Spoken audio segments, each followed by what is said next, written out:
अस्सलाम वालेकुम dear viewers, how are you all. बच्चों, आज के टॉपिक की तरफ चलते हैं जो कि है ऑक्साइड्स के बारे में।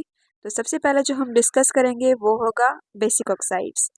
तो बगैर टाइम ज़ाया किए हम लोग अपने टॉपिक की तरफ आगे बढ़ते हैं। तो बेसिक ऑक्साइड्स बच्चों क्या होते हैं? Basic oxides basically oxides of group 1 and 2 metals are basic, ठीक है, एक्सेप्ट बेरिलियम ऑक्साइड। बेरिलियम के अलावा बाकी सारे जितने भी होते हैं वो बेसिक ऑक्साइड्स होते हैं। They react with H2O to make basic solutions. ठीक है, ये वाटर के साथ जब रिएक्शन देते हैं, H2O के साथ रिएक्शन देते हैं, तो यहाँ पर क्या बन जाता है? बेसिक सॉल्यूशन बन जाता है। और बेसिक सॉल्यूशन की आइडेंटिफिकेशन क्या है?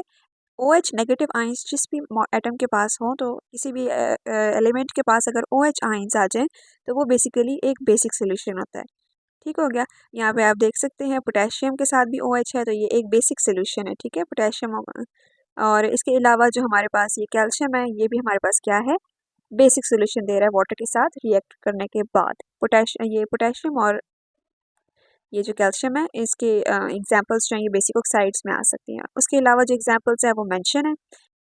देन हमारे पास आते हैं एसिडिक ऑक्साइड्स। अब जो नॉन मेटल्स होते हैं, most oxides of non metals are acidic, यानी जो जितने भी नॉन मेटल्स हैं वो एसिडिक देते हैं हमारे पास। ठीक है, अच्छा।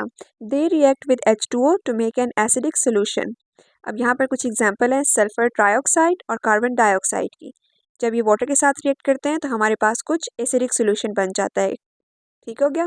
अब ये जो हमारे पास फर्स्ट एग्जांपल कार्बन डाइऑक्साइड वाली है, ये हमारे पास एसिड रेन में ये जो H2SO4 और H2CO3 के जो एग्जांपल्स हैं ये हमारे पास एसिड रेन में भी ज़्यादातर इम्प्लीमेंट होती हैं। ठीक हो गया। इसके अलावा other examples are NO2, NO3 और PO5।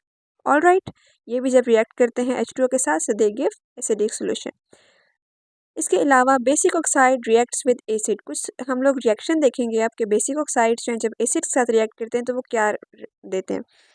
MgO is a basic oxide and 2HCl जब रिएक्ट करेगा इसके साथ, ये देखें Na2O भी और 2HCl जो है ये भी जब रिएक्ट करेंगे आपस में, तो आप देख सकते हैं यहाँ पे हमारे पास क्या बन रहा है? MgCl2 magnesium chloride. और इसके अलावा वाटर जो है एज अ प्रोडक्ट हमारे पास आ रहा है।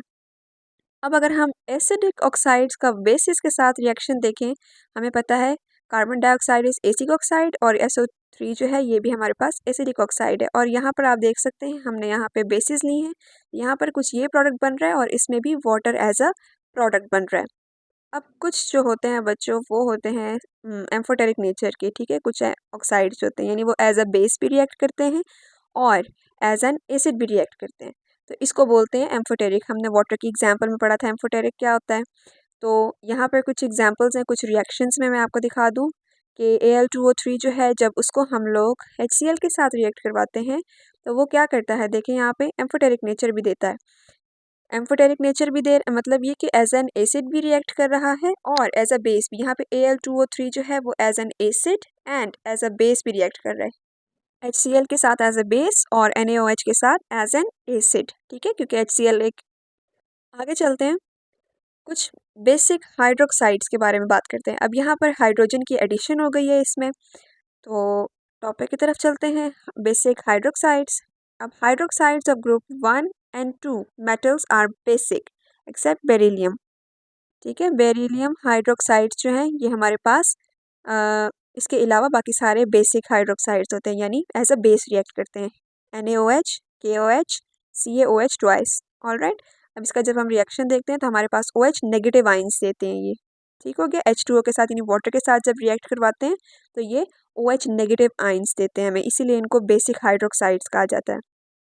अगेन हाइड्रोक्साइड्स में कुछ एम्फोटेरिक नेचर के होते हैं, जैसे कि यहाँ पे आप देख सकते हैं रिएक्शंस में कि वो एज अ बेस भी रिएक्ट कर रहे हैं और एज एन एसिड भी रिएक्ट कर रहे हैं।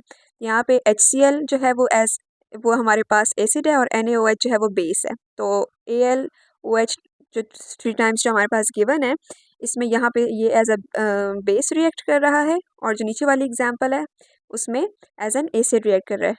ठीक हो गया। और इसके प्रोडक्ट्स आप देख सकते हैं, ये हमारे पास रिएक्शंस देते हैं जी कुछ इस तरह से। इनको आप याद कर लें अच्छे से, तो होपफुली आपको ये जो है समझ आ गया होगा। अगर आपको कुछ क्यूरी है तो आप क्वेश्चंस पूछ सकते हैं। Thank you so much for watching. Allah हाफिज़।